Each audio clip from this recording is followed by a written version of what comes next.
असदुद्दीन ओवैसी ने फिर उठाया सीएए पर सवाल। 2024 के लोकसभा चुनाव की तारीखों के ऐलान से ठीक पहले केंद्र सरकार ने नागरिकता संशोधन अधिनियम सीएए को देश भर में लागू कर दिया है। इस पर एआईएमआईएम के मुखिया असदुद्दीन ओवैसी हमलावर हैं। उन्होंने आरोप लगाया है कि इस अधिनियम के जरिए मुसलमान समुदाय को टारगेट करना ही बीजेपी का मकसद है। उन्होंने इस बात के संकेत दिए कि सीएए के जरिए धार्मिक ध्रुवीकरण की राजनीति करने की कोशिश हो रही है। ओवैसी ने कहा कि नागरिकता संशोधन अधिनियम का एकमात्र मकसद मुसलमानों को द्वितीय दर्जे का नागरिक बनाना है। उन्होंने कहा कि सीएए में मुसलमानों के साथ अन्याय हो रहा है। यह देश के संविधान और धर्मनिरपेक्षता की भावना के खिलाफ है। इसके साथ ही उन्होंने कश्मीरी पंडितों का जिक्र करते हुए कहा कि अभी लाखों कश्मीरी पंडित भी कश्मीर से बाहर हैं। उनको भी कश्मीर में लाकर बसाना चाहिए, लेकिन उन्हें क्यों कश्मीर नहीं ले जाते और दूसरे देशों से आए लोगों को नागरिकता देने की बात कर रही हैं। वहीं सांसद असदुद्दीन ओवैसी ने कहा कि सीएए विभाजनकारी है और गोडसे की सोच पर आधारित है, जो मुसलमानों को द्वितीय दर्जे का नागरिक बनाना चाहता है। सताए गए किसी भी व्यक्ति को शरण दे, लेकिन नागरिकता धर्म या राष्ट्रीय आधार पर आधारित नहीं होनी चाहिए। सरकार को बताना चाहिए कि उसने इन नियमों को 5 साल तक क्यों लंबित रखा और अब इसे लागू क्यों कर रही है। उन्होंने कहा कि एनपीआर एनआरसी के साथ सीएए का उद्देश्य केवल मुसलमानों को टारगेट करना है, इसका कोई अन्य उद्देश्य नहीं है। बता दें कि भारत सरकार ने सोमवार को अधिसूचना जारी कर सीएए लागू कर दिया है। रूल जारी किए जाने के बाद अब 31 दिसंबर 2014 तक पड़ोसी देश बांग्लादेश, पाकिस्तान और अफगानिस्तान से भारत आए गैर मुस्लिम प्रवासी हिंदू, सिख, जैन, बौद्ध, पारसी और ईसाई को भारतीय नागरिकता दी जाएगी।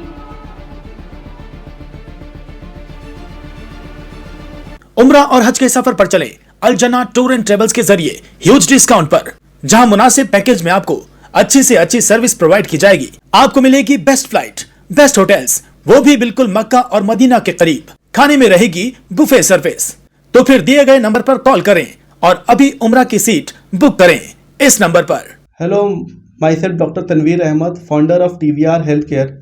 हमारे यहाँ पे proper cancer clinic, diabetic, cardiologic, orthopaedic और जो भी डिपार्टमेंट है सब एक छत के नीचे सब कुछ प्रोवाइड किया जा रहा है। और आपका proper diagnostic, blood test, echo, ECG, CT, MRI की फैसिलिटी भी हम लोग दे रहे हैं विद प्रॉपर एम्बुलेंस सर्विस और डे केयर।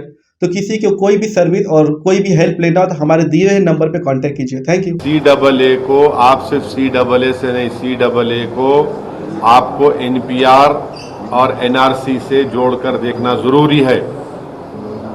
क्या अमित शाह पार्लियामेंट में मेरा नाम लेकर नहीं कहे थे कि ओवैसी जी NPR NRC भी आएगा?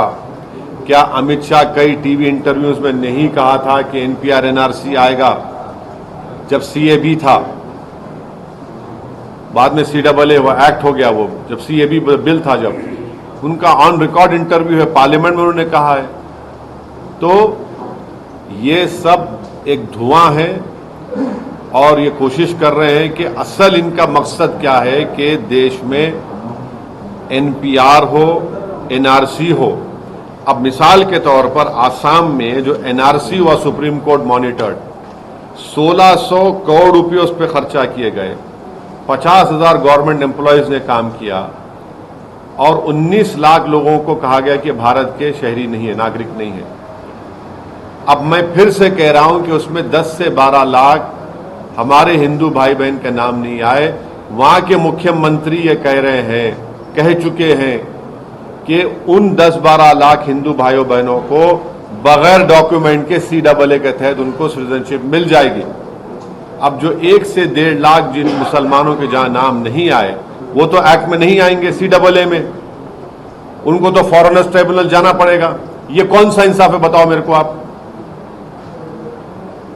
यही तो हम कह रहे हैं कि जो आसाम में आपने सुप्रीम कोर्ट मॉनिटर कर लिया है, उसको आप देश में करना चाहते हैं। जिस देश में सिर्फ 5% लोगों के पास पासपोर्ट है, इस देश में बर्थ सर्टिफिकेट का कानून 1959 तक नहीं था।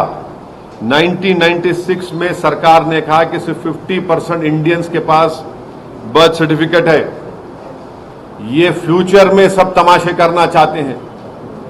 अगर मेरे ही देश में मैं स्टेटलेस बन जाऊंगा महज इस बुनियाद पर कि मेरे दादा का बर्थ सर्टिफिकेट मेरे पास नहीं है, तो फिर क्या मैसेज दे रहे हैं आप? आपका यही मकसद है। और बुनियादी फंडामेंटल बात यह है कि आप मजहब की बुनियाद पर कानून नहीं बना सकते। और हम पूछ रहे हैं कश्मीरी पंडित जो 5 लाख बाहर है कश्मीर, उनके बारे में कौन बात करेगा? ब्लैंकेट बुकिंग करने के लिए इस नंबर पर बुक करें 8100957669 पर आप बुकिंग कर सकते हैं।